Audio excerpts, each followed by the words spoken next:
So, as we all know, movies generally require money to be successful, or at least, be considered successful.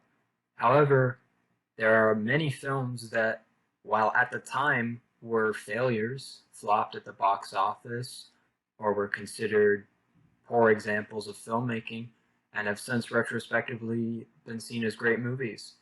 So, to kick off this series, what I'm going to be doing is looking at a number of films that, for whatever reason, were flops when they came out, but have since been reevaluated and have been seen as great movies. So I hope you enjoy, and I hope this is an entertaining series, a new series for the channel, and I'm looking forward to updating it with a wide variety.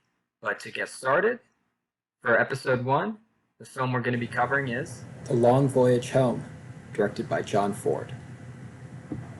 So, this is a film that from the very beginning is so atmospherically presented and so well shot that it immediately distinguishes itself as a great movie.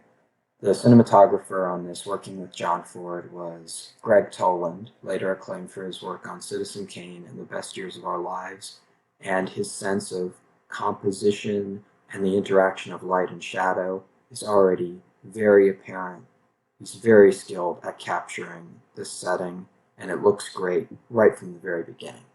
But the film also boasts very strong character work and acting. We have a large ensemble cast full of a lot of actors who I really like. I really like John Wayne in the lead, kind of playing against type, but I think it works pretty well, and all the other actors also do a very fine job.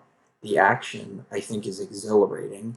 It is so realistic for the time and also very creatively done, with shots like the water covering the entire camera and very realistic depictions of flooding and heavy rainstorms overseas. When there's the battle scene later, the frantic nature of the choreography is very apparent. It looks very urgent.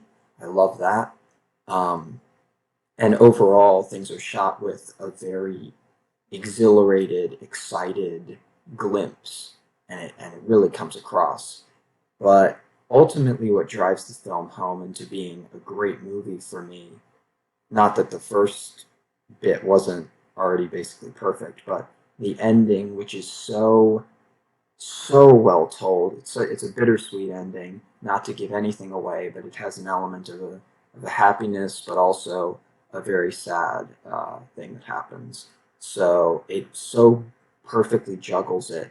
And I've seen this film compared to The Odyssey by Homer, even by critics at the time in 1940. And I do think that's super apparent. I think a lot of scenes have that mythic feel. It's very clear to me that Ford, as a director, his mission is to bring the American story, whether it's the Wild West or in this case, an American ship during World War II, give it a mythical perspective and create that kind of legend for the 20th century. I think it's done beautifully, and it's also very emotionally poignant, and it's just a beautiful film.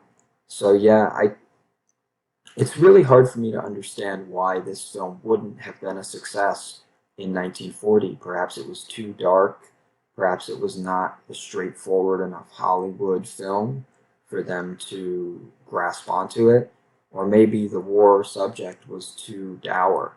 But for whatever reason, it lost money at the box office. But thankfully, it's a great movie that we can have today and watch.